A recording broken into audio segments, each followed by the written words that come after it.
Good morning all student. So ਅੱਜ ਬੇਟਾ ਅਸੀਂ ਕੰਟੀਨਿਊ ਕਰ ਰਹੇ ਹਾਂ ਸੈਕੰਡ ਵੀਡੀਓ। ਜਿਵੇਂ ਤੁਹਾਨੂੰ ਪਤਾ ਹੈ ਕਿ ਲਾਸਟ ਵੀਡੀਓ ਦੇ ਅੰਦਰ ਅਸੀਂ +1 ਦੇ ਬੇਸਿਕਸ ਸਟਾਰਟ ਕੀਤੇ ਸੀ, ਬਸ ਉਸੇ ਸੀਰੀਜ਼ ਨੂੰ ਲੈ ਕੇ ਹੁਣ ਅਸੀਂ ਅੱਗੇ ਵਧਣ ਵਾਲੇ ਹਾਂ।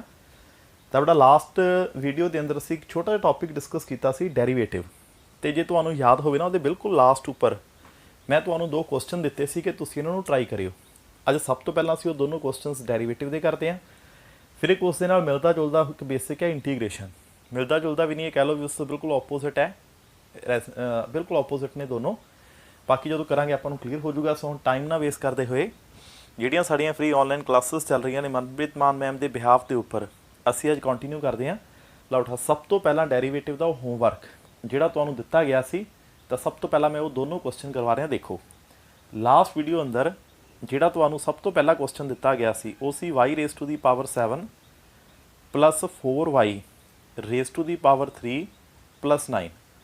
ਤਾਂ ਬੇਟਾ ਹੋਮਵਰਕ ਦੇ ਵਿੱਚ ਇਹ ਪਹਿਲਾ ਕੁਐਸਚਨ ਸੀ ਜਿਹੜਾ ਮੈਂ ਤੁਹਾਨੂੰ ਕਿਹਾ ਸੀ ਕਿ ਤੁਸੀਂ ਇਸ ਦਾ ਡੈਰੀਵੇਟਿਵ ਖੁਦ ਕਰਕੇ ਦੇਖਿਓ।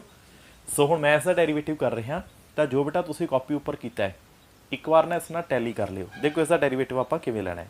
ਸਭ ਤੋਂ ਪਹਿਲੀ ਗੱਲ, ਜਦੋਂ ਕਿਸੇ ਇਕੁਏਸ਼ਨ ਦਾ ਡੈਰੀਵੇਟਿਵ ਲੈਣਾ ਹੈ ਤਾਂ ਇਸੇ ਬ੍ਰੈਕਟ ਪਾਉਣਾ ਜ਼ਰੂਰੀ ਹੈ। ਦੂਸਰੀ ਗੱਲ, ਸਾਨੂੰ ਪਤਾ ਡੈਰੀਵੇਟਿਵ ਦਾ ਮਤਲਬ ਕੀ ਹੁੰਦਾ ਹੈ, d/d। ਸੋ ਆਪਾਂ d/d ਵੀ ਲਿਖਣਾ ਹੈ। ਧਿਆਨ ਨਾਲ ਦੇਖੋ ਬੇਟਾ, ਇਕੁਏਸ਼ਨ y ਦੀ ਹੈ, ਸੋ ਇਸ ਦਾ ਡੈਰੀਵੇਟਿਵ ਹੋਊਗਾ ਵਿਦ ਰਿਸਪੈਕਟ ਟੂ y। ਸੋ ਪਹਿਲਾ ਸਟੈਪ ਸਾਰੇ ਦੇਖੋ ਕਿ ਅਸੀਂ ਇਕੁਏਸ਼ਨ ਨੂੰ ਬ੍ਰੈਕਟ ਅੰਦਰ ਕਲੋਜ਼ ਕੀਤਾ, ਡੈਰੀਵੇਟਿਵ ਮਤਲਬ d/d। ਹੁਣ ਇਹ ਇਕੁਏਸ਼ਨ y ਦੀ ਹੈ ਤਾਂ ਇਸ ਦਾ ਡੈਰੀਵੇਟਿਵ ਕਿਵੇਂ ਹੋਊਗਾ, ਇਹ ਹੋਊਗਾ ਜੀ ਵਿਦ ਰਿਸਪੈਕਟ ਟੂ y। ਹੁਣ ਕੁਝ ਨਹੀਂ ਕਰਨਾ ਬੇਟਾ, ਇਹ ਕੰਮ ਕਰੋ, ਇਸ ਬ੍ਰੈਕਟ ਨੂੰ ਓਪਨ ਕਰ ਦਿਓ। ਤਾਂ ਜੇ ਬ੍ਰੈਕਟ ਨੂੰ ਓਪਨ ਕਰਾਂ ਸਾਡੇ ਕੋਲ ਕੀ ਬਣਦਾ, ਦੇਖੋ ਇਹ ਸਾਡੀ ਪਹਿਲੀ ਟਰਮ ਹੋ ਗਈ, ਕੌਨਸਟੈਂਟ ਟਰਮ ਡੈਰੀਵੇਟਿਵ ਤੋਂ ਬਾਹਰ ਕੱਢ ਲਓ, ਇਹ ਬੇਟਾ ਸਾਡੀ ਦੂਸਰੀ ਟਰਮ ਹੋ ਗਈ। ਉਸ ਤੋਂ ਬਾਅਦ ਜਿਹੜੀ ਸਾਡੀ ਥਰਡ ਟਰਮ ਹੈ ਉਹ ਹੈ ਹੀ ਇਕੱਲਾ ਕੌਨਸਟੈਂਟ ਹੈ। ਸੋ ਹੁਣ ਇੱਥੇ ਤੱਕ ਦੇਖੋ ਦੂਸਰਾ ਸਟੈਪ ਹੈ। ਸੋ ਉਮੀਦ ਕਰਦਾ ਇਹ ਗੱਲ ਕਲੀਅਰ ਹੋਊਗੀ। ਹੁਣ ਅਸੀਂ ਬੇਟਾ ਇਸ ਦਾ ਕਰਨਾ ਡੈਰੀਵੇਟਿਵ। ਤਾਂ ਦੇਖੋ ਡੈਰੀਵੇਟਿਵ ਦਾ ਫਾਰਮੂਲਾ ਤੁਹਾਨੂੰ ਮੈਂ ਲਾਸਟ ਟਾਈਮ ਸਿਖਾਇਆ ਸੀ। ਪਹਿਲਾਂ ਅਸੀਂ ਇਹਦਾ ਡੈਰੀਵੇਟਿਵ ਕਰਦੇ ਹਾਂ। ਤਾਂ ਡੈਰੀਵੇਟਿਵ ਇਹ ਸੀਗਾ ਕਿ ਜੋ ਵੀ ਪਾਵਰ ਹੈ ਫਰੰਟ ਉੱਪਰ ਲਿਖ ਦਿਓ, ਅਤੇ ਜਿਹੜੀ ਬੇਟਾ ਨਵੀਂ ਪਾਵਰ ਹੈ ਪਹਿਲਾਂ ਤੋਂ 1 ਘਟਾ ਦਿਓ। ਹੁਣ ਦੇਖੋ 7 ਆਪਾਂ ਅੱਗੇ ਲਿਖਤਾ, ਤਾਂ ਨਵੀਂ ਪਾਵਰ ਕਿੰਨੀ ਰਹਿ ਗਈ 6। ਹੁਣ ਜਿਹੜਾ ਨੈਕਸਟ ਡੈਰੀਵੇਟਿਵ ਲੱਗਣਾ ਨਾ ਉਹ ਇਸ ਜਗ੍ਹਾ 'ਤੇ ਆਉਣਾ ਹੈ, ਇਸ ਪਲੇਸ ਦੇ ਉੱਪਰ। ਹੁਣ ਇਹਦੇ ਅੰਦਰ ਦੇਖੋ ਬੇਟਾ ਇਹ ਹੈ 4। ਜੇ ਮੈਂ ਇਸਦਾ ਡੈਰੀਵੇਟਿਵ ਲਵਾਂ ਤਾਂ ਰੂਲ ਪਤਾ ਕੀ ਹੈ, ਜੋ ਵੀ ਪਾਵਰ ਹੈ ਫਰੰਟ 'ਤੇ ਲਿਖ ਦਿਓ, ਨਵੀਂ ਪਾਵਰ 1 ਘਟਾ ਦਿਓ, ਤਾਂ 3 ਤੋਂ ਘਟ ਕੇ ਕਿੰਨੀ ਰਹੇਗੀ 2। ਅੱਛਾ, ਜਿਹੜੀ ਟਰਮ ਕੌਨਸਟੈਂਟ ਹੁੰਦੀ ਹੈ, ਹੁਣ ਕੌਨਸਟੈਂਟ ਟਰਮ ਦਾ ਡੈਰੀਵੇਟਿਵ ਕਿੰਨਾ ਹੁੰਦਾ ਹੈ, ਇਹ ਬੇਟਾ 0 ਹੁੰਦਾ ਹੈ। ਸੋ ਹੁਣ ਇਹਨੂੰ ਧਿਆਨ ਨਾਲ ਦੇਖੋ, ਕਲੀਅਰ ਹੈ। ਤਾਂ ਸਾਡੇ ਕੋਲ ਹੀ ਹੋ ਗਿਆ 7 y⁻6 + 4 × 3 ਕਿੰਨਾ ਹੈ 12। ਚਲੋ y⁻2 ਆ ਗਿਆ। ਸੋ ਹੁਣ ਇਹ ਹੈ ਡੈਰੀਵੇਟਿਵ। ਤਾਂ ਸਾਰੇ ਬੱਚੇ ਇਸ ਦਾ ਇੱਕ ਸਕਰੀਨਸ਼ਾਟ ਲੈ ਲਓ, ਅਤੇ ਜੋ ਬੇਟਾ ਤੁਸੀਂ ਕਾਪੀ ਅੰਦਰ ਕੀਤਾ ਸੀ ਉਸ ਨਾਲ ਟੈਲੀ ਕਰੋ, ਔਰ ਉਮੀਦ ਕਰਦਾ ਕਿ ਡੈਰੀਵੇਟਿਵ ਦੇ ਵਿੱਚ ਤੁਸੀਂ ਪਰਫੈਕਟ ਹੋ ਗਏ ਹੋਵੋਗੇ। ਸੋ ਇਹ ਸੀ ਪਹਿਲਾ ਹੋਮਵਰਕ ਜਿਹੜਾ ਆਪਾਂ ਲਾਸਟ ਟਾਈਮ ਕੀਤਾ ਸੀ। ਹੁਣ ਸੈਕਿੰਡ ਕੁਐਸਚਨ ਜਿਹੜਾ ਲਾਸਟ ਵੀਡੀਓ ਅੰਦਰ ਤੁਹਾਨੂੰ ਦਿੱਤਾ ਗਿਆ ਸੀ, ਉਹ ਕੁਐਸਚਨ ਕੀ ਸੀ, ਮੈਂ ਤੁਹਾਨੂੰ ਕਿਹਾ ਵੀ ਸੀ ਕਿ ਪਹਿਲੇ ਦੇ ਕੰਪੈਰੇਟਿਵਲੀ ਇਹ ਥੋੜ੍ਹਾ ਜਿਹਾ ਟਫ ਹੈ, ਜ਼ਿਆਦਾ ਨਹੀਂ ਥੋੜ੍ਹਾ ਜਿਹਾ। ਹੁਣ ਦੇਖੋ ਆਪਾਂ ਉਹ ਵੀ ਕਰਦੇ ਹਾਂ, ਜੋ ਕੀ ਹੈ ਸਾਡੇ ਕੋਲ ਹੈ ਬੇਟਾ √x ਪਲੱਸ ਸਾਡੇ ਕੋਲ ਹੋ ਗਿਆ ਜੀ 3x²। ਅਸੀਂ ਇਸ ਦਾ ਡੈਰੀਵੇਟਿਵ ਲੈਣਾ ਹੈ। ਹੁਣ ਦੇਖੋ ਡੈਰੀਵੇਟਿਵ ਕਿਵੇਂ ਆਊਗਾ, ਪਹਿਲਾਂ √x ਰੂਟ ਹੁੰਦਾ ਹੈ 1/2, ਬਾਕੀ ਜੋ ਹੈ ਜਿਵੇਂ ਹੈ ਉਹਨੇ ਰਹਿਣੀ ਰਹਿਣਾ ਹੈ। ਸੋ ਇਸ ਚੀਜ਼ ਨੂੰ ਪਹਿਲਾਂ ਸਾਰੇ ਧਿਆਨ ਨਾਲ ਦੇਖੋ, ਕਲੀਅਰ ਹੈ। ਹੁਣ ਇਸ ਦਾ ਡੈਰੀਵੇਟਿਵ ਲੈਣਾ ਹੈ, ਇੱਥੇ ਪਾਓ ਬ੍ਰੈਕਟ। ਦੇਖੋ ਡੈਰੀਵੇਟਿਵ ਦਾ ਰੂਲ ਹੁੰਦਾ ਬੇਟਾ d/d। ਹੁਣ ਇਹ ਇਕੁਏਸ਼ਨ x ਦੀ ਹੈ, ਤਾਂ ਡੈਰੀਵੇਟਿਵ ਕਿਵੇਂ ਹੋਊਗਾ, ਤਾਂ ਅਸੀਂ ਕਹਾਂਗੇ ਜੀ ਵਿਦ ਰਿਸਪੈਕਟ ਟੂ x। ਸੋ ਉਹਨੇ ਡੈਰੀਵੇਟਿਵ x ਹੈ, ਤਾਂ ਇਸ ਡੈਰੀਵੇਟਿਵ ਨੇ ਕਿਵੇਂ ਹੋਣਾ, ਇਹਨੇ ਹੋਣਾ ਵਿਦ ਰਿਸਪੈਕਟ ਟੂ x। ਆ ਕਲੀਅਰ ਹੈ। ਅਗਲੀ ਗੱਲ, ਹੁਣ ਜੇ ਇਸ ਦਾ ਡੈਰੀਵੇਟਿਵ ਲਿਆ ਜਾਵੇ ਫਿਰ ਕੀ ਹੋਊਗਾ, ਇੱਕ ਕੰਮ ਕਰੋ ਬ੍ਰੈਕਟ ਖੋਲ੍ਹ ਦਿਓ। ਤਾਂ ਜੇ ਬ੍ਰੈਕਟ ਖੋਲ੍ਹਾਂ ਆ ਬੇਟਾ 1/2 ਹੋ ਗਿਆ, ਕੌਨਸਟੈਂਟ ਟਰਮ ਡੈਰੀਵੇਟਿਵ ਤੋਂ ਬਾਹਰ ਹੀ ਹੁੰਦਾ ਹੈ। ਤਾਂ ਹੁਣ ਡੈਰੀਵੇਟਿਵ ਦੇ ਅੰਦਰ ਕੀ ਰਹਿ ਗਿਆ, ਸਾਡੇ ਕੋਲ ਇਕੱਲੀ x⁻2 ਹੀ ਬਚੀ ਹੈ। ਇੱਥੇ ਤੱਕ ਕਲੀਅਰ ਹੈ। ਲਓ ਹੁਣ ਧਿਆਨ ਨਾਲ ਦੇਖਿਓ ਇਸ ਦਾ ਡੈਰੀਵੇਟਿਵ ਅਸੀਂ ਕਿਵੇਂ ਕਰਾਂਗੇ। ਦੇਖੋ ਬੇਟਾ ਪਹਿਲਾਂ ਆਪਾਂ ਇਸ ਦਾ ਡੈਰੀਵੇਟਿਵ ਕਰਦੇ ਹਾਂ। ਹੁਣ ਫਾਰਮੂਲਾ ਸਾਨੂੰ ਪਤਾ ਹੈ ਕੀ ਹੈ, ਜੋ ਵੀ ਪਾਵਰ ਹੈ ਫਰੰਟ ਉੱਪਰ ਲਿਖ ਦਿਓ, ਅੱਗੇ ਲਿਖ ਦਿਓ, ਨਵੀਂ ਪਾਵਰ 1 ਘਟਾ ਦਿਓ, ਤਾਂ 1/2 -1। ਐਵੇਂ ਡੈਰੀਵੇਟਿਵ ਇਹਦਾ ਦੇਖੋ, जो भी पावर है फ्रंट उपर लिख दो, मतलब 2 अगे आ गया, नवीं पावर 1 घटा दो तो बेटा कितना रह गया 1। तो साडे कोल पता है की बचिया, साडे कोल बचिया जी 1/2।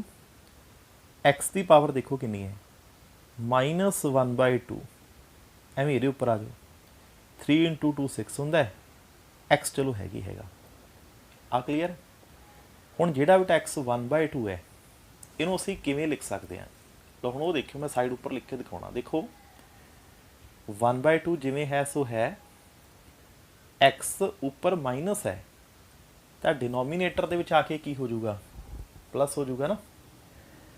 प्लस साडे कोल की है 6x तो चलो हैगी हैगा जी, इसका कोई दो राय नहीं।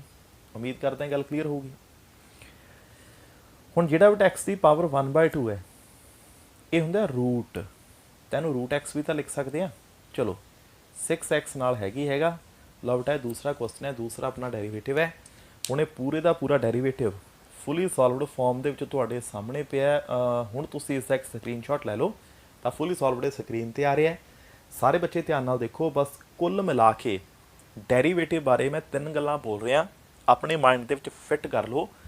पूरी कंप्लीट फिजिक्स अंदर चौथी कोई गल की सानू लोड़ नहीं पैनी। सो मैं रिपीट करदा किहड़ियां वो 3 गल्लां ने जिहड़ियां डेरीवेटिव अंदर तुहानूं क्लीयर होणियां चाहीदियां ने। देखो सब तो पहली गल, जिथे बोलता डेरीवेटिव उत्थे बेटा लिखना है d/d, ये याद रखियो। या किते तुहानूं लिखिया मिले d/d, अंडरस्टूड है, समझ लो डेरीवेटिव है, डिफरेंशिएशन है। दूसरी गल, जे इक्वेशन एक्स की है तो डेरीवेटिव होगा विद रिस्पैक्ट टू एक्स, जे इक्वेशन वाई की है तो विद रिस्पैक्ट टू वाई। मतलब जिमें दी इक्वेशन है ना तो उसका डेरीवेटिव भी उसके अकॉर्डिंगली ही होना है। इस गल का भी ध्यान रखना है। हुण तीसरी गल जी सब तो इंपॉर्टेंट है, डेरीवेटिव का इक्को एक फार्मूला है, तो फार्मूला यह है कि जो भी पावर है अगे लिख दो तो नवीं पावर पहला तो 1 घटा दो, 1 माइनस कर दो। बस आ 3 गल्लां जिसनों क्लीयर ने समझ लो उसका डेरीवेटिव हो गया। तो पहला बेसिक तुसीं ऑलरेडी कर चुके हो। हुण चलदे हैं बेटा दूसरे बेसिक्स ते। तो जिहड़ा साडा बेसिक 2 है वो डेरीवेटिव का उल्ट है। हुण तुसीं कहोगे सर डेरीवेटिव का उल्ट है तो की मतलब है। चलो सब तो पहले असीं देखिए कि साडा दूसरा बेसिक है किहड़ा जो आपां ने अज करना है। तो जिहड़ा बेटा साडा दूसरा बेसिक है ना, इसका नाम है इंटीग्रेशन। ये भी किवें दा टॉपिक है जिहड़ा 10th क्लास तक तुसीं कदे भी नहीं सुनिया होना, इंटीग्रेशन। सब तो पहला मैं इस वर्ड का थोड़ा जिहा आइडिया देना तुहानूं, तो आइडिया जो मैं दूंगा तुहानूं अपने आप ही क्लीयर हो जाना है कि ओके नाम तो ही पता लग रहा है कि डेरीवेटिव का रेसिप्रोकल है, डेरीवेटिव का उल्टा है। देखो बेटा की है, याद करो जो आपने डेरीवेटिव शुरू ही किया है, मैं एक वर्ड बोलिया सी कि डेरीवेटिव वर्ड का मतलब पता है की हुंदा है, किसी चीज़ नूं तोड़ना। तो जे तुहानूं याद होवे ना, जो अपने डेरीवेटिव पढ़िया सी असीं ना स्क्रीन ते एक पैन रखिया सी, फिर मैं की कीता सी, याद करो तुहानूं पैन नूं तोड़ के दिखाया सी। मैं कहा सी कि बेटा मान लो मेरे को पैन है तो जे मैं इस पैन नूं तोड़ा तो इस पैन के तोड़न के प्रोसैस का नाम की है, डेरीवेटिव या डिफरेंशिएशन। हुण देखो जो भी आपां ने कीता है ये डेरीवेटिव है या डिफरेंशिएशन है। हुण इंटीग्रेशन वर्ड ते आउणे आ। तुसीं ना एक वर्ड सुनिया होना, नैशनल इंटीग्रेशन, राष्ट्रीय एकता। नैशनल इंटीग्रेशन का मतलब पता है की है। देखो इंडिया दे विच 28 स्टेट्स ने या 29 कह लो, JNK का केस ला के, ਜਿਹੜੀਆਂ ਸਾਡੀਆਂ स्टेट्स ने सारियां अलग अलग ने। देखो अलग अलग पईयां ने सारियां स्टेट्स, ठीक। अलग अलग स्टेट्स जिन्नियां भी पईयां ने उन्हां अलग अलग स्टेट्स नूं इकट्ठे करके एक फ्लैग दे नीचे लैके आउणा, एक झंडे दे नीचे लैके आउणा, इसनूं बोलदे ने राष्ट्रीय एकता, नैशनल इंटीग्रेशन। मतलब असीं की कर रहे हैं, छोटियां छोटियां स्टेट्स ने उन्हां नूं मिला के एक वड्डा कंट्री डिवेलप कर रहे हैं। तो मतलब डेरीवेटिव तो उल्टा काम हो गया ना। डेरीवेटिव अंदर की हुंदा सी, असीं वड्डियां चीज़ां नूं तोड़ के छोटियां बनाउंदे सी। इंटीग्रेशन उल्टा है, छोटियां छोटियां चीज़ां नूं जोड़ के की बनाउणा है, कुछ वड्डा ते कुछ नवां। जिवें ध्यान नाल देखो की है, जदों मैं इस पैन नूं तोड़िया इहनूं कहंदे ने डेरीवेटिव। हुण आपां इह काम करदे हां, जिहड़ा पैन असीं तोड़िया सी उस पैन नूं दुबारा तो जोड़दे हां। ते जदों बेटा मैं पैन नूं जोड़ रिहा ना, तां फिजिक्स दी लैंगुएज दे विच इसनूं बोलते हैं इंटीग्रेशन। मैं कह सकदा कि मैं पैन इंटीग्रेट करता। तो जदों असीं किसी चीज़ नूं तोड़ना है, किसी वड्डी चीज़ नूं तोड़ के कोई छोटी चीज़ बनाउणी है, वो हुंदा डेरीवेटिव। तो जे छोटियां छोटियां चीज़ां नूं जोड़ के कुछ वड्डा बनाउणा है, वो हुंदी है ਇੰਟੀਗ੍ਰੇਸ਼ਨ। ਹੁਣ ਤੁਸੀਂ ਕਹੋਗੇ ਸਰ ਡੈਰੀਵੇਟਿਵ ਤੇ ਇੰਟੀਗ੍ਰੇਸ਼ਨ ਇਹਦਾ ਮਤਲਬ ਕੀ ਆ ਜੀ? ਤਾਂ ਮਤਲਬ ਸਮਝਾ ਦਿੰਦੇ ਆ। ਦੇਖੋ ਡੈਰੀਵੇਟਿਵ ਦੇ ਵਿੱਚ ਮੈਂ ਕਿਹਾ ਸੀ ਕਿ ਜੇ ਸਾਡੇ ਕੋਲ ਕੋਈ ਵੱਡੀ ਇਕੁਏਸ਼ਨ ਹੈ ਤੇ ਅਸੀਂ ਉਹਨੂੰ ਬ੍ਰੇਕ ਕਰਕੇ ਤੋੜ ਕੇ ਸਮੋਲ ਇਕੁਏਸ਼ਨ ਬਣਾਉਣੀ ਹੈ ਤਾਂ ਜਿਹੜਾ ਟੂਲ ਅਸੀਂ ਯੂਜ਼ ਕਰਦੇ ਹਾਂ ਉਹ ਡੈਰੀਵੇਟਿਵ ਹੈ। ਹੁਣ ਸਪੋਜ਼ ਕਰੋ ਉਲਟਾ, ਮੇਰੇ ਕੋਲ ਇੱਕ ਇਕੁਏਸ਼ਨ ਸਮੋਲ ਹੈ, ਲੋ ਪਾਵਰ ਇਕੁਏਸ਼ਨ ਹੈ, ਮੈਂ ਉਸ ਨੂੰ ਇੱਕ ਵੱਡੀ ਇਕੁਏਸ਼ਨ ਬਣਾਉਣੀ ਹੈ, ਇੱਕ ਹਾਈ ਪਾਵਰ ਇਕੁਏਸ਼ਨ। ਤਾਂ ਮੈਨੂੰ ਕੀ ਕਰਨਾ ਪਊਗਾ? ਛੋਟੀਆਂ ਛੋਟੀਆਂ ਇਕੁਏਸ਼ਨਾਂ ਨੂੰ ਜੋੜ ਕੇ ਵੱਡੀ ਇਕੁਏਸ਼ਨ ਬਣੂਗੀ ਨਾ। ਤਾਂ ਜੇ ਵੱਡੀ ਇਕੁਏਸ਼ਨ ਨੂੰ ਛੋਟਾ ਕਰਨਾ ਹੈ ਤਾਂ ਡੈਰੀਵੇਟਿਵ ਹੁੰਦਾ ਹੈ, ਅਤੇ ਜੇ ਛੋਟੀ ਇਕੁਏਸ਼ਨ ਨੂੰ ਵੱਡਾ ਕਰਨਾ ਹੈ ਤਾਂ ਇਸ ਨੂੰ ਬੋਲਦੇ ਨੇ ਇੰਟੀਗ੍ਰੇਸ਼ਨ। ਹੁਣ ਇੰਟੀਗ੍ਰੇਸ਼ਨ ਛੋਟੀ ਇਕੁਏਸ਼ਨ ਨੂੰ ਵੱਡਾ ਕਿਵੇਂ ਕਰਦੀ ਹੈ ਉਹ ਬਾਅਦ ਦੀ ਗੱਲ ਹੈ, ਬਟ ਪਹਿਲਾਂ ਅਸੀਂ ਇਹ ਸਮਝੀਏ ਆਖਰਕਾਰ ਇੰਟੀਗ੍ਰੇਸ਼ਨ ਹੁੰਦੀ ਕਿਵੇਂ ਹੈ। ਦੇਖੋ ਬੇਟਾ, ਜਦੋਂ ਅਸੀਂ ਡੈਰੀਵੇਟਿਵ ਪੜ੍ਹਿਆ ਸੀ ਤਾਂ ਡੈਰੀਵੇਟਿਵ ਦੇ ਵਿੱਚ ਮੈਂ ਤੁਹਾਨੂੰ ਕਿਹਾ ਸੀ ਮੈਂ ਤੁਹਾਨੂੰ ਸਿਰਫ 4 ਰੂਲ ਸਿਖਾਊਂਗਾ, ਤੁਹਾਨੂੰ ਡੈਰੀਵੇਟਿਵ ਆ ਜਾਣਾ ਹੈ। ਅੱਜ ਵੀ ਮੈਂ ਸੇਮ ਬੋਲ ਰਿਹਾ, ਮੈਂ ਤੁਹਾਨੂੰ ਸਿਰਫ 4 ਰੂਲ ਸਿਖਾਊਂਗਾ ਅਤੇ ਆਪਣੀ ਇੰਟੀਗ੍ਰੇਸ਼ਨ ਹੋ ਜਾਣੀ ਹੈ। ਹੁਣ ਕਿਹੜੇ ਕਿਹੜੇ ਰੂਲ ਨੇ, ਚਲੋ ਇੱਕ ਇੱਕ ਕਰਕੇ ਆਪਾਂ ਗੱਲ ਕਰਦੇ ਹਾਂ। ਦੇਖੋ ਸਭ ਤੋਂ ਪਹਿਲਾਂ ਜੀ ਆਪਾਂ ਰੂਲ 1 'ਤੇ ਆਉਣੇ ਆ। ਦੇਖੋ ਪਹਿਲਾ ਰੂਲ ਕੀ ਹੈ? ਮੰਨ ਲਓ ਬੇਟਾ ਕਿਸ ਨੇ ਮੈਨੂੰ ਬੋਲਤਾ ਕਿ ਸਰ x ਦੀ ਪਾਵਰ n ਹੈ, ਇੰਟੀਗ੍ਰੇਟ ਕਰੋ। ਜਾਂ ਕਿਸੇ ਨੇ ਮੈਨੂੰ ਕਹਿਤਾ ਸਰ y ਦੀ ਪਾਵਰ n ਹੈ, ਇੰਟੀਗ੍ਰੇਟ ਕਰੋ। ਜਾਂ ਕਿਸੇ ਨੇ ਮੈਨੂੰ ਕਹਿਤਾ ਸਰ t ਦੀ ਪਾਵਰ n ਹੈ, ਇੰਟੀਗ੍ਰੇਟ ਕਰੋ। ਤਾਂ ਜੇ ਤੁਹਾਨੂੰ ਯਾਦ ਹੋਵੇ ਨਾ, ਡੈਰੀਵੇਟਿਵ ਦੀ ਵੀ ਸਭ ਤੋਂ ਪਹਿਲੀ ਟਾਈਪ ਇਹੀ ਹੁੰਦੀ ਸੀ। ਹੁਣ ਦੇਖੋ ਇਸ ਦੀ ਇੰਟੀਗ੍ਰੇਸ਼ਨ ਕਿਵੇਂ ਹੋਣੀ ਹੈ ਸਮਝਿਓ। ਪਹਿਲਾਂ ਪਹਿਲੀ ਗੱਲ ਕਰਦੇ ਹਾਂ, ਜਿਸ ਨੂੰ ਵੀ ਇੰਟੀਗ੍ਰੇਸ਼ਨ ਕਰਨਾ ਹੈ ਸਭ ਤੋਂ ਪਹਿਲੀ ਗੱਲ ਉਹਦੇ ਅੱਗੇ ਐਵੇਂ ਦਾ ਸਾਈਨ ਪਾਉਣਾ ਹੈ। ਡੈਰੀਵੇਟਿਵ ਹੁੰਦਾ d/d, ਆ ਟੇਢੀ ਜੀ ਲਾਈਨ ਇਹ ਇੰਟੀਗ੍ਰੇਸ਼ਨ ਦਾ ਸਾਈਨ ਹੈ। ਤਾਂ ਜਿਸ ਨੂੰ ਵੀ ਇੰਟੀਗ੍ਰੇਟ ਕਰਨਾ ਹੈ ਉਹਦੇ ਅੱਗੇ ਲਾਈਨ ਪੈਣੀ ਓ ਪੈਣੀ ਹੈ। ਦੂਜੀ ਗੱਲ, ਇੰਟੀਗ੍ਰੇਸ਼ਨ ਜਿਸ ਨੂੰ ਅਸੀਂ ਕਰ ਰਹੇ ਹਾਂ ਉਹ ਇਕੁਏਸ਼ਨ x ਦੀ ਹੈ ਨਾ, ਤਾਂ ਬੇਟਾ ਉਸਦੇ ਨਾਲ ਲਿਖਣਾ dx। ਹੁਣ ਇੱਥੇ ਫਰਕ ਸਮਝਿਓ, ਡੈਰੀਵੇਟਿਵ ਦੇ ਵਿੱਚ ਅਸੀਂ ਡਿਵਾਈਡ ਕਰਦੇ ਸੀ, ਇੰਟੀਗ੍ਰੇਸ਼ਨ ਉਲਟਾ ਹੈ ਨਾ, ਤਾਂ ਆਪਾਂ ਨੇ ਕੀ ਕੀਤਾ? ਮਲਟੀਪਲਾਈ। ਹੁਣ ਫਾਰਮੂਲਾ ਸੁਣਿਓ, ਦੇਖੋ ਜਿਹੜਾ ਇਹਦਾ ਫਾਰਮੂਲਾ ਹੈ ਉਹ ਡੈਰੀਵੇਟਿਵ ਤੋਂ ਜਮਾ ਉਲਟਾ ਹੈ। ਕਿਵੇਂ ਉਲਟਾ ਹੈ? ਡੈਰੀਵੇਟਿਵ ਅੰਦਰ ਕੀ ਹੁੰਦਾ ਸੀ, ਅਸੀਂ ਪਾਵਰ ਨੂੰ ਇੱਕ ਮਾਈਨਸ ਕਰਦੇ ਸੀ। ਇੰਟੀਗ੍ਰੇਸ਼ਨ ਅੰਦਰ ਕੀ ਹੋਊਗਾ, ਅਸੀਂ ਪਾਵਰ ਨੂੰ ਇੱਕ ਪਲੱਸ ਕਰਾਂਗੇ। ਦੇਖੋ ਕਿਵੇਂ? ਜੋ ਵੀ ਪਾਵਰ ਹੈ ਇੱਕ ਵਧਾ ਦਿਓ, ਇੱਕ ਵਧਾ ਦਿਓ ਮਤਲਬ n+1। ਤਾਂ ਧਿਆਨ ਨਾਲ ਦੇਖੋ, ਜੋ ਵੀ ਪਾਵਰ ਹੈ ਇੱਕ ਵਧਾਤੀ, ਅਤੇ ਜਿਹੜੀ ਬੇਟਾ ਨਵੀਂ ਪਾਵਰ ਹੈ ਉਹ ਨੀਚੇ ਇਨ ਦਾ ਡਿਨੋਮੀਨੇਟਰ। ਬਸ ਇਹੀ ਇਹਦਾ ਰੂਲ ਹੈ ਕਿ ਜੀ ਜੋ ਵੀ ਪਾਵਰ ਹੈ ਇੱਕ ਵਧਾ ਦਿਓ, ਨਵੀਂ ਪਾਵਰ ਨੀਚੇ ਲਿਖ ਦਿਓ। ਬਸ ਇਸੇ ਚੀਜ਼ ਨੂੰ ਹੀ ਬੋਲਦੇ ਨੇ ਇੰਟੀਗ੍ਰੇਸ਼ਨ। ਹੋ ਗਈ ਜੀ ਇੰਟੀਗ੍ਰੇਸ਼ਨ। ਹੋਰ ਇੰਟੀਗ੍ਰੇਸ਼ਨ ਅੰਦਰ ਕੀ ਹੁੰਦਾ ਹੈ?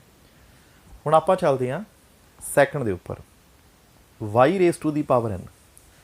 ਇਹਨੂੰ ਇੰਟੀਗ੍ਰੇਟ ਕਰਨਾ ਪੈ ਜੇ ਤਾਂ ਹੁਣ ਇਹਨੇ ਇੰਟੀਗ੍ਰੇਟ ਕਿਵੇਂ ਹੋਣਾ ਹੈ? ਚਲੋ ਮੈਂ ਕਰਕੇ ਦਿਖਾਉਣਾ। ਦੇਖੋ ਮੰਨ ਲਓ ਬੇਟਾ ਮੇਰੇ ਕੋਲ y ਦੀ ਪਾਵਰ n ਹੈ, ਮੈਨੂੰ ਕਿਹਾ ਗਿਆ ਸਰ ਇਹਨੂੰ ਇੰਟੀਗ੍ਰੇਟ ਕਰੋ। ਇੰਟੀਗ੍ਰੇਟ ਕਰਨਾ ਹੈ ਸਭ ਤੋਂ ਪਹਿਲਾਂ ਸਾਈਨ ਆਫ ਇੰਟੀਗ੍ਰੇਸ਼ਨ, ਆਹੀ ਹੁੰਦਾ ਸਾਈਨ ਆਫ ਇੰਟੀਗ੍ਰੇਸ਼ਨ। ਅੱਛਾ ਇਕੁਏਸ਼ਨ y ਦੀ ਹੈ ਤਾਂ ਬੇਟਾ ਇਹਦੇ ਨਾਲ ਕੀ ਆਊਗਾ? dy ਆਊਗਾ ਨਾ। ਤਾਂ ਇੰਟੀਗ੍ਰੇਟ ਕਰਦੇ ਹਾਂ y ਦੀ ਪਾਵਰ n ਨੂੰ, ਬਟ ਇਹਨੇ ਇੰਟੀਗ੍ਰੇਟ ਕਿਵੇਂ ਹੋਣਾ? ਵਿਦ ਰਿਸਪੈਕਟ ਟੂ y ਹੀ ਹੋਣਾ।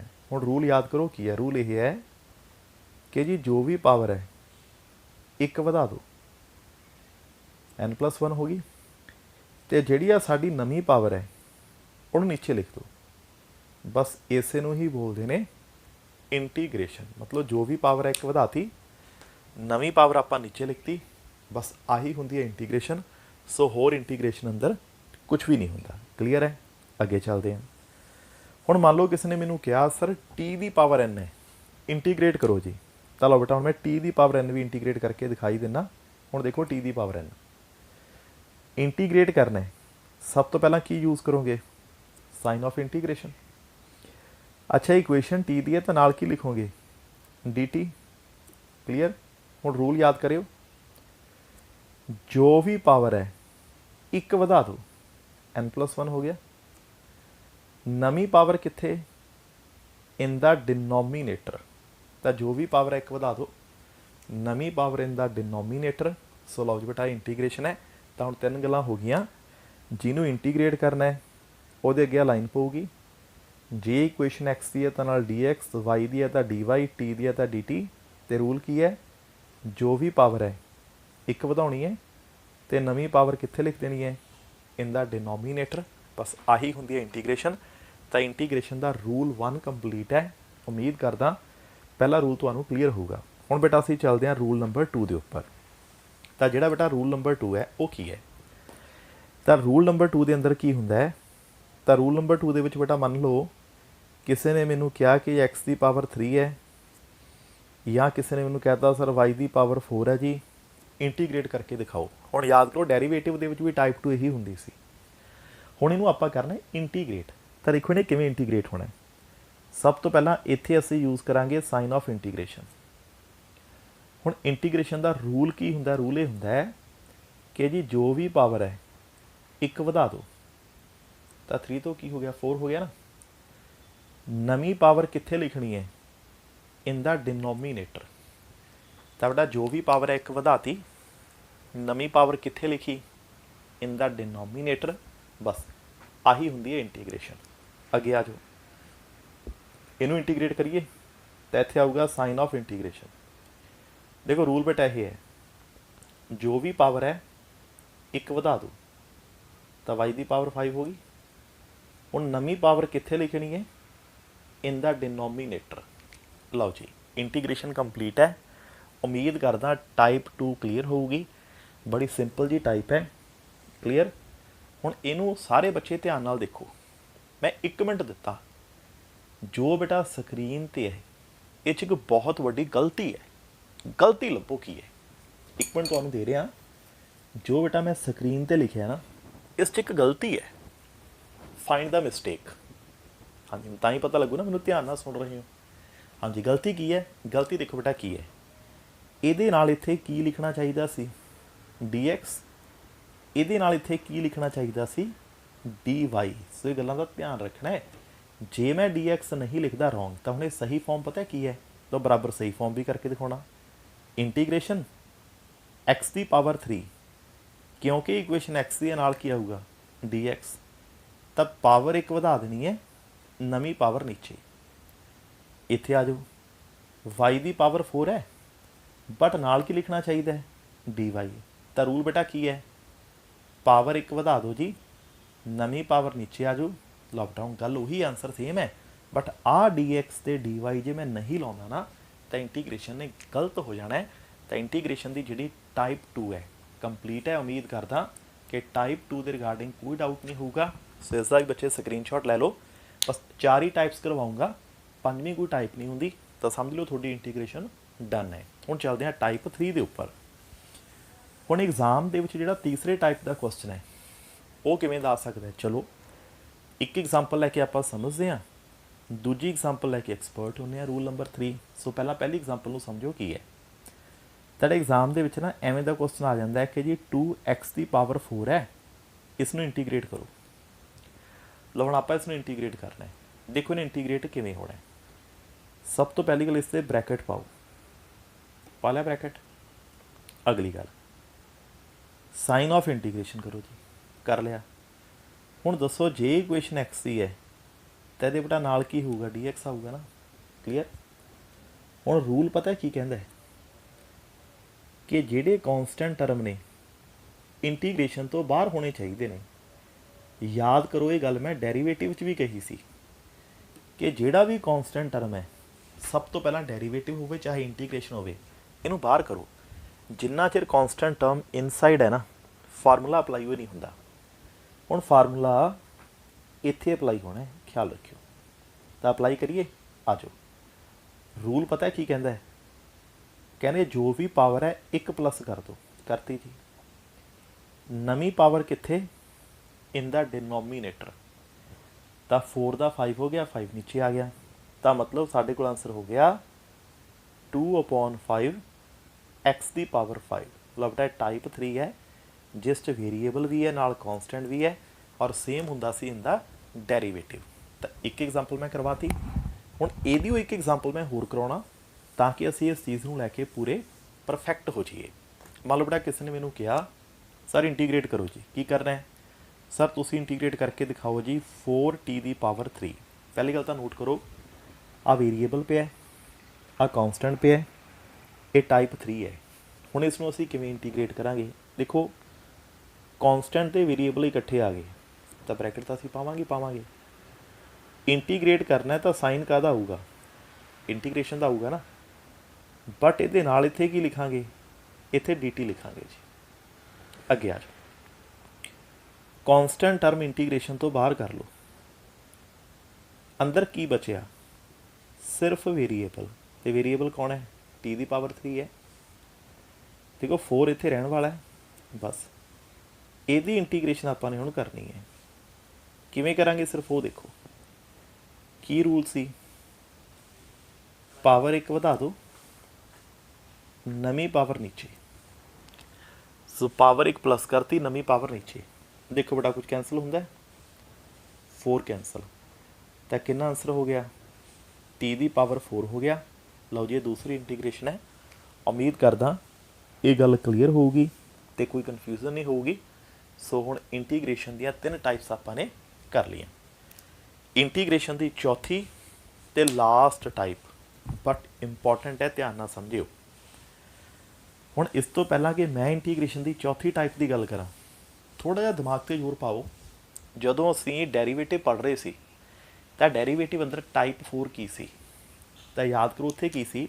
टाइप 4 दे अंदर साडे कोल जी कल्ला कॉन्सटेंट है, मान लो 5, नाल दिता हुंदा सी विद रिस्पैक्ट टू मान लो x। तो उत्थे आपां ये कहंदे सी कि कॉन्सटेंट कितना है 5, इसका डेरीवेटिव लैना विद रिस्पैक्ट टू x। पर नाल मैं एक गल कहना हुंदा सी, याद रखियो कॉन्सटेंट टर्म का डेरीवेटिव कितना हुंदा है? 0। तो मैं रीजन भी दस्सिया सी क्यों। हुण इत्थे क्वेश्चन ही खड़ा हुंदा है, सर कॉन्सटेंट टर्म का डेरीवेटिव 0 हुंदा है, कि इंटीग्रेशन भी 0 हुंदी है? आंसर इज़ नो, इंटीग्रेशन 0 नहीं होंगी। हुण तुसीं कहोगे सर किवें जी, ये किवें पता लगू? हुण देखो मैं तुहानूं इंटीग्रेट करके दिखाउणा, आ जाओ। सब तो पहले आपां इसनूं करना इंटीग्रेट, तो साइन किहदा यूज़ होगा? इंटीग्रेशन का। देखो विद रिस्पैक्ट टू एक्स है, तो बेटा नाल की लिखोगे? dx। आता क्लीयर है? हुण इहनूं इंटीग्रेट हुंदा देखियो। तुसीं मैनूं ये दसो, आ जिथे आपां ने 5 लिखिआ है, जे मैं 5 × 1 लिख ला, कोई प्रॉब्लम तो नहीं? 5 कह लो, 5 × 1 कह लो, इक्को ही गल है। अगली गल, सानूं हुण इत्थे एक चीज़ पता है कि किसी भी टर्म की पावर 0 कितनी हुंदी है? 1। तो मतलब जिथे 1 लिखिआ है, इनू हटा के x⁻⁴ 0 लिखा जा सकता है। यही बन गया। बस आ जाओ हुण अगे इंटीग्रेशन च रह की गया। देखो कॉन्सटेंट वेरीएबल इकट्ठे आ गए तो मैं ब्रैकेट पाता। रूल की सी पहला जी, कॉन्सटेंट टर्म नूं इंटीग्रेशन तो बाहर करो, कर लिया बाहर। इनसाइड की रह गया? x0 dx आई रह गया। देखो हुण दसो फिर रूल की हुंदा सी? रूल ये हुंदा सी कि जो भी पावर है 1 वधा दो। हुण 0 तो वधा के कितना हो गया? 1। नवीं पावर कित्थे आउंदी है? इनदा डिनोमीनेटर। तो मतलब मैं कह सकदा साडे कोले सॉल्व करके कितना हो गया? ये हो गया जी 5x। ला हुण इसनूं ध्यान नाल सुनो, किते डाउट है, कन्फ्यूजन है तो मेरे नाल डिस्कस करो। सो हुण एक गल इत्थे अपने माइंड दे विच फिट कर लो कि जिहड़ियां टर्म कॉन्सटेंट हुंदियां ने उन्हां दे डेरीवेटिव तो 0 हुंदे ने, बट उन्हां दी इंटीग्रेशन कदे भी 0 नहीं हुंदी। ये चीज़ अपने दिमाग 'च फिट कर लिओ। एक चीज़ इत्थे मैं होर क्लीयर करदा, ध्यान नाल देखो बेटा, इत्थे मैं dx लिखिआ तो इत्थे x आ गया। तो इत्थों आपां ये भी कह सकते हैं कि जे dx नूं इंटीग्रेट करोगे x आऊगा, एवें dy इंटीग्रेट करोगे y आऊगा, एवें dt इंटीग्रेट करोगे t आऊगा। तो यदी भी आपां नूं लोड़ पैनी है। लो जी, तुहाडी सारी इंटीग्रेशन कंप्लीट है। एक बार आपां रिमाइंड करते हैं, फिर क्वेश्चन करते हैं इंटीग्रेशन के स्टार्ट। देखो पहला की सी? x की पावर n, y की पावर n, z की पावर n, t की पावर n। दूजा की सी? x की पावर 3, y की पावर 4, t की पावर 7, लाइक दैट। तीजा की सी? 4t³ 7y2, मतलब एक कॉन्सटेंट ते एक वेरीएबल, तिन्ने सीगे। चौथा बेटा उत्थे की सी? तो चौथा आपां ने कीता जी कल्ला कॉन्सटेंट। पंजवीं कोई गल ही नहीं हुंदी। बस ये 4 गल्लां तुहानूं क्लीयर ने। अगली गल, इंटीग्रेशन का साइन सब ने देख लिया। जे इक्वेशन x दी नाल की लिखोगे dx, जे इक्वेशन y दी तो नाल की लिखोगे dy, ਜੇ ਇਕੁਏਸ਼ਨ ਟੀ ਦੀ ਨਾਲ ਕੀ ਲਿਖੋਗੇ D T and so on. ਤੇ ਇੰਟੀਗ੍ਰੇਸ਼ਨ ਦਾ ਰੂਲ ਕੀ ਹੈ, ਜੋ ਵੀ ਪਾਵਰ ਹੈ ਇੱਕ ਵਧਾ ਦਿਓ, ਨਵੀਂ ਪਾਵਰ ਨੀਚੇ। ਆ ਜਾਓ ਬੇਟਾ ਹੁਣ ਅਸੀਂ ਇੰਟੀਗ੍ਰੇਸ਼ਨ ਕਰਕੇ ਦੇਖਦੇ ਹਾਂ। ਤੇ ਇੱਥੋਂ ਤੁਹਾਨੂੰ ਸਮਝ ਆਊਗਾ, ਮੈਂ ਸ਼ੁਰੂ 'ਚ ਇੱਕ ਗੱਲ ਕਹੀ ਸੀ, ਵੱਡੀ ਇਕੁਏਸ਼ਨ ਨੂੰ ਤੋੜ ਕੇ ਛੋਟੀ ਬਣਾਉਣਾ ਤਾਂ ਡੈਰੀਵੇਟਿਵ, ਬਟ ਸਮੋਲ ਇਕੁਏਸ਼ਨ ਤੋਂ ਬਿਗਰ ਇਕੁਏਸ਼ਨਸ ਬਣਾਉਣੀਆਂ ਨੇ ਤਾਂ ਇੰਟੀਗ੍ਰੇਸ਼ਨ। ਹੁਣ ਉਹ ਗੱਲ ਵੀ ਤੁਹਾਨੂੰ ਇੱਥੇ ਸਮਝ ਆਊਗੀ। ਦੇਖੋ ਕਿਵੇਂ, ਮੰਨ ਲਓ ਕਿਸ ਨੇ ਮੈਨੂੰ ਕਿਹਾ sir X cube plus X square ਅੱਜ ਇੱਕ ਇਕੁਏਸ਼ਨ ਹੈ ਸਰ, ਇਸ ਨੂੰ ਇੰਟੀਗ੍ਰੇਟ ਕਰਿਓ। ਹੁਣ ਧਿਆਨ ਨਾਲ ਦੇਖੋ, ਮੈਂ ਇੰਟੀਗ੍ਰੇਟ ਕਰੂੰਗਾ ਔਰ ਇੰਟੀਗ੍ਰੇਟ ਕਰਨ ਤੋਂ ਬਾਅਦ ਇਹ ਇਕੁਏਸ਼ਨ ਵੱਡੀ ਕਿਵੇਂ ਬਣੂਗੀ ਆਪ ਦੇਖਿਓ। ਦੇਖੋ ਪਹਿਲੀ ਗੱਲ, ਇੱਕ ਤੋਂ ਵੱਧ ਟਰਮ ਨੇ ਤਾਂ ਬ੍ਰੈਕਟ ਯੂਜ਼ ਕਰਨਾ ਪਊਗਾ। ਇੰਟੀਗ੍ਰੇਟ ਕਰਨਾ ਹੈ ਸਾਈਨ ਆਫ ਇੰਟੀਗ੍ਰੇਸ਼ਨ, ਕਿਉਂਕਿ ਇਕੁਏਸ਼ਨ ਐਕਸ ਦੀ ਹੈ ਤਾਂ ਇਹਦੇ ਨਾਲ ਬੇਟਾ ਕੀ ਆਊਗਾ ਡੀ ਐਕਸ। ਆ ਗੱਲ ਕਲੀਅਰ ਹੈ। ਹੁਣ ਕੀ ਕਰੋ, ਬ੍ਰੈਕਟ ਖੋਲ ਦਿਓ। ਸਾਡੇ ਕੋਲ ਹੋ ਗਿਆ ਐਕਸ ਕਿਊਬ ਡੀ ਐਕਸ, ਫਿਰ ਬੇਟਾ ਪਲਸ ਸਾਡੇ ਕੋਲ ਹੋ ਗਿਆ ਜੀ X square D X. Check ਕਰੋ ਵੀ ਆ ਕਲੀਅਰ ਹੈ।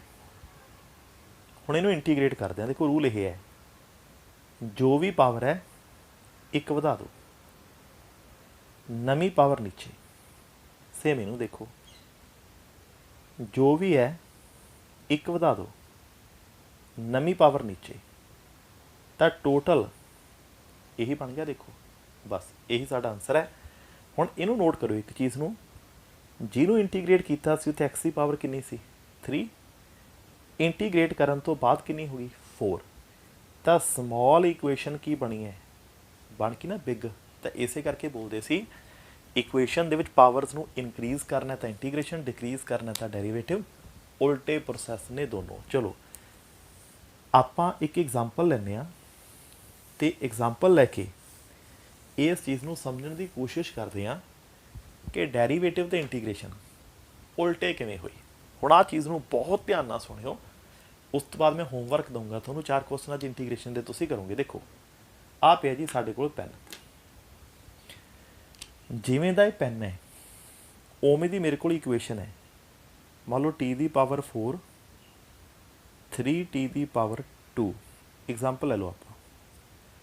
ਹੁਣ ਇੱਥੇ ਇੱਕ ਚੀਜ਼ ਯਾਦ ਰੱਖਿਓ, ਆਹ ਪੈਨ ਤੇ ਆਹ ਇਕੁਏਸ਼ਨ ਇੱਕੋ ਜਿਹੇ ਨੇ। ਮਤਲਬ ਆਹ ਜਿਹੜੀ ਇਕੁਏਸ਼ਨ ਹੈ ਇਸ ਪੈਨ ਨੂੰ ਸ਼ੋਅ ਕਰਦੀ ਹੈ, ਜੋ ਪੈਨ ਨਾਲ ਕਰਾਂਗੇ ਉਹੀ ਇਕੁਏਸ਼ਨ ਨਾਲ ਕਰਾਂਗੇ। ਫਿਰ ਤੁਹਾਨੂੰ ਸਮਝ ਆ ਜੂ ਡੈਰੀਵੇਟਿਵ ਕੀ ਹੁੰਦਾ ਤੇ ਇੰਟੀਗ੍ਰੇਸ਼ਨ ਕੀ ਹੁੰਦੀ ਹੈ। ਚਲੋ ਮੈਂ ਕੀ ਸੋਚਿਆ, ਸਭ ਤੋਂ ਪਹਿਲਾਂ ਮੈਂ ਪੈਨ ਨੂੰ ਫੜਿਆ, ਇਹਦੇ ਟੁਕੜੇ ਕਰਨੇ ਸ਼ੁਰੂ ਕਰਤੇ। ਹੁਣ ਬੇਟਾ ਤੁਸੀਂ ਦੱਸੋ, ਜਦੋਂ ਮੈਂ ਪੈਨ ਨੂੰ ਤੋੜ ਰਿਹਾ ਤਾਂ ਇਹ ਕਿਹੜਾ ਫਿਨੋਮੀਨਾ ਹੈ, ਕਿਹੜਾ ਜੀ ਡੈਰੀਵੇਟਿਵ। ਮਤਲਬ ਆਪਾਂ ਪੈਨ ਦਾ ਕੀ ਕਰਤਾ ਡੈਰੀਵੇਟਿਵ ਕਰਤਾ। ਆ ਗੱਲ ਕਲੀਅਰ ਹੈ। ਚਲੋ ਜਿਵੇਂ ਆਪਾਂ ਪੈਨ ਨੂੰ ਤੋੜਿਆ, ਇਕੁਏਸ਼ਨ ਤੋੜੀਏ, ਆ ਜਾਓ ਬੇਟਾ ਇਕੁਏਸ਼ਨ ਨੂੰ ਤੋੜਦੇ ਹਾਂ। ਦੇਖੋ ਇਕੁਏਸ਼ਨ ਨੂੰ ਬ੍ਰੇਕ ਕਰਨ ਦਾ ਮਤਲਬ ਹੈ ਡੈਰੀਵੇਟਿਵ ਲੈਣਾ। ਤਾਂ ਡੀ ਅਪੋਨ ਡੀ ਇਕੁਏਸ਼ਨ ਹੈਗੀ ਟੀ ਦੀ, ਤਾਂ ਵਿਦ ਰਿਸਪੈਕਟ ਟੂ ਕੀ ਆਊਗਾ ਟੀ। ਇਹੀ ਹੈ ਦੇਖੋ ਡੈਰੀਵੇਟਿਵ ਲਓ। ਸਭ ਤੋਂ ਪਹਿਲਾਂ ਜੀ ਬ੍ਰੈਕਟ ਖੋਲ ਦਿਓ, ਤਾਂ ਡੀ ਅਪੋਨ ਡੀ ਟੀ, ਆ ਟੀ ਦੀ ਪਾਵਰ 4 ਹੋ ਗਿਆ। ਕੌਨਸਟੈਂਟ ਟਰਮ ਡੈਰੀਵੇਟਿਵ ਤੋਂ ਬਾਹਰ ਹੁੰਦੀ ਹੈ ਤਾਂ ਡੀ ਅਪੋਨ ਡੀ ਟੀ, ਆ ਟੀ ਦੀ ਪਾਵਰ ਆ ਗਿਆ 2। ਹੁਣ ਕਰਦੇ ਹਾਂ ਡੈਰੀਵੇਟਿਵ। ਪਹਿਲਾਂ ਇਹਦਾ ਕਰਦੇ ਹਾਂ।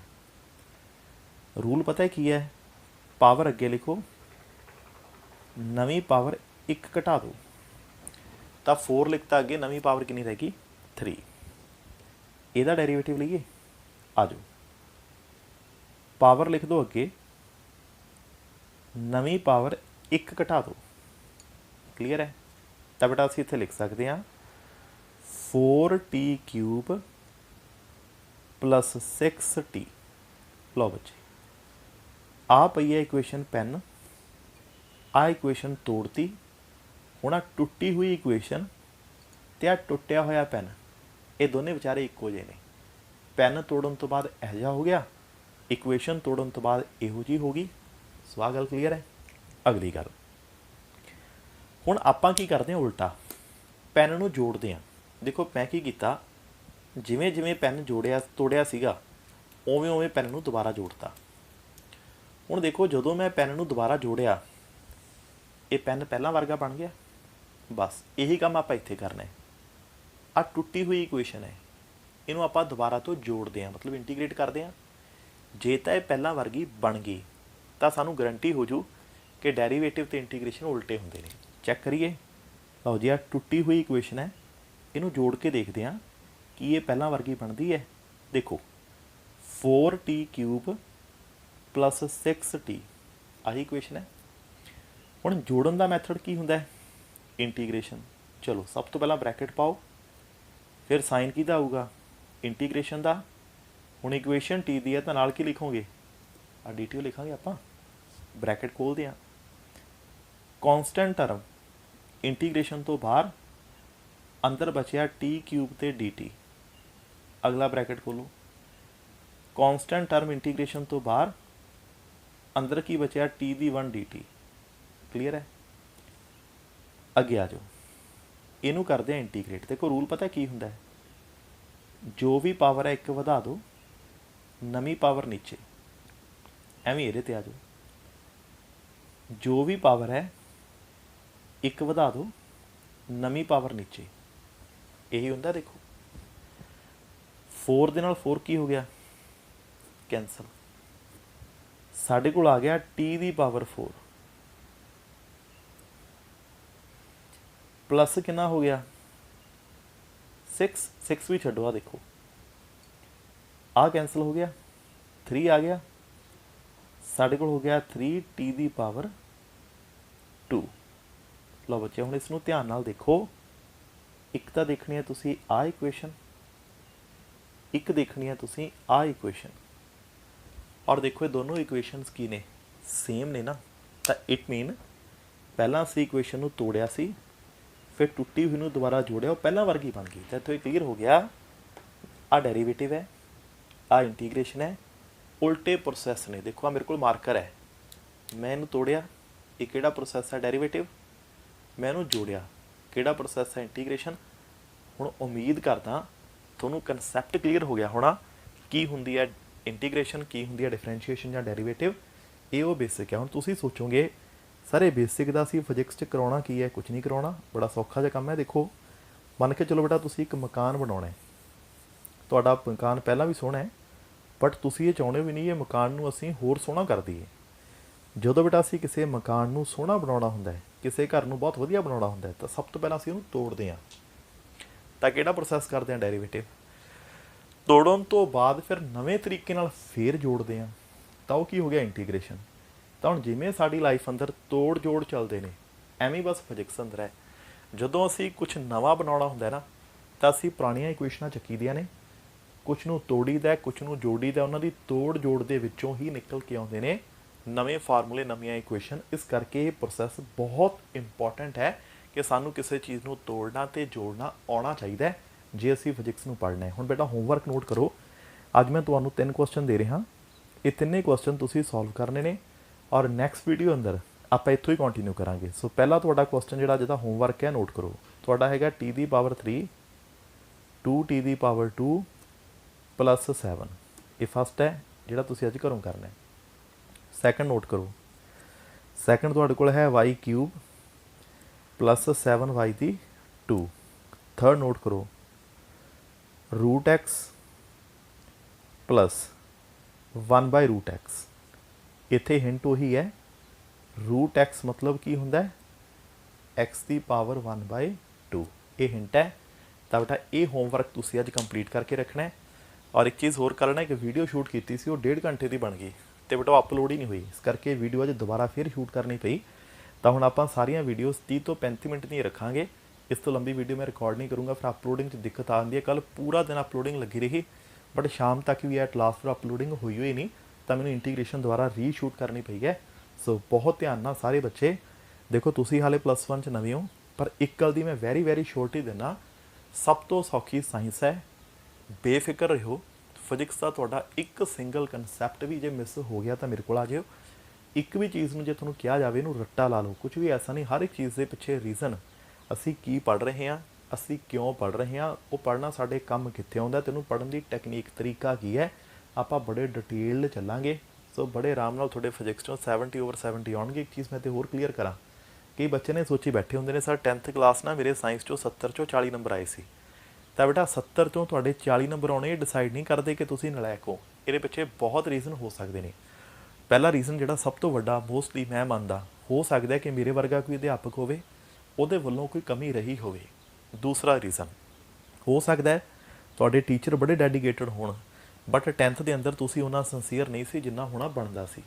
ਤੀਸਰਾ ਰੀਜ਼ਨ ਇਹ ਵੀ ਹੋ ਸਕਦਾ ਹੈ ਕਿ ਤੁਹਾਡੇ ਟੀਚਰ ਬੜੇ ਡੈਡੀਕੇਟਡ ਸੀ, ਤੁਸੀਂ ਬੜਾ ਸਿੰਸੀਅਰਟੀ ਪੜ੍ਹੇ, ਪਰ ਤੁਸੀਂ ਗਲਤ ਟਰੈਕ ਤੇ ਪੜ੍ਹਦੇ ਰਹੇ। ਮਤਲਬ ਜਿਹੜੀਆਂ ਚੀਜ਼ਾਂ ਪੜ੍ਹਨੀਆਂ ਸੀ ਉਹ ਪੜ੍ਹੀਆਂ ਨਹੀਂ, ਅਤੇ ਜਿਹੜੀਆਂ ਇੰਪੋਰਟੈਂਟ ਸੀ ਉਹ ਛੱਡਤੀਆਂ। ਇਹ ਵੀ ਵਜ੍ਹਾ ਹੋ ਸਕਦੀ ਹੈ।